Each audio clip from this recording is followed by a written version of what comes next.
tanah sengketa, karena tanah itu dikatakan miliknya negara, banyaknya milik BUMN. Nah, jadi saya bilang kita menangani ini dengan prinsip keadilan. Ambil keputusan itu urutannya 4. 1, prinsip keadilan. 2, kepentingan publik. 3, data, akal sehat, ilmu. 4, undang-undang regulasi. Mohon maaf, kami gak dibalik urutannya. Karena begitu urutan nomor 1 undang-undang regulasi, banyak undang-undang dan regulasi kita yang tidak menggunakan data, yang tidak menggunakan ilmu, yang tidak berprinsip pada keadilan. Jadi balik nih urutannya. Nomor 1 keadilan dulu. Banyak tanah-tanah di Jakarta adalah tanah-tanah yang dikuasai atau milik BUMN. Jadi saya pernah kumpulkan Pak yang mengelola itu. Saya tanya, ini tanah BUMN itu belinya dari siapa? Belinya dari siapa? Enggak beli dari siapa-siapa. Di Jakarta itu dulunya tanah milik perusahaan Belanda. Dinasionalisasi, dicatat, pindah menjadi milik BUMN. Oke? Jadi kemudian pertanyaan saya, buat apa kita merdeka kalau tanahnya tidak bisa dipakai oleh rakyat kebanyakan? Ini pertanyaan sederhana. Buat apa kalau kita merdeka?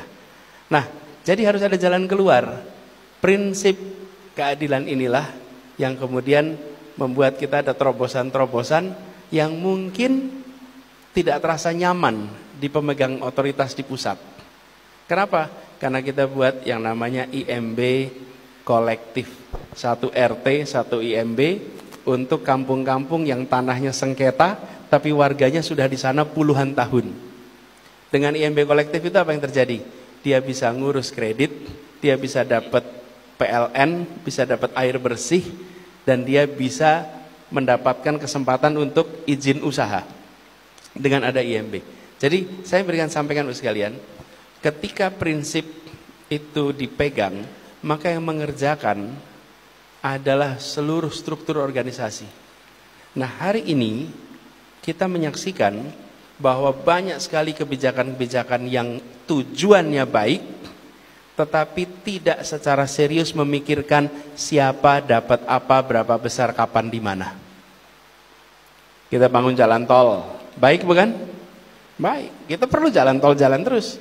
Saya sudah sampaikan berapa kali. Pertanyaannya, siapa dapat apa, berapa besar, kapan, di mana dari jalan tol itu? Apakah rakyat kebanyakan ikut merasakan manfaatnya? Sebagai kita pengguna, iya. Tapi jalan tol itu sendiri? Karena itu saya sampaikan, bagaimana bila tanah-tanah yang digunakan untuk jalan tol dicatat sebagai penyertaan modal sehingga sampai kapanpun mereka mendapatkan manfaat dari keuntungan di jalan tol itu. Contoh, jadi begitu dimasukkan unsur keadilan dalam kebijakan-kebijakan, bukan dibatalkan tapi dibuat menjadi Jadi Bapak sekalian, nanti ketika mengkomunikasikan, saya titip apa visi perubahan kita memasukkan keadilan di dalam penyusunan kebijakan.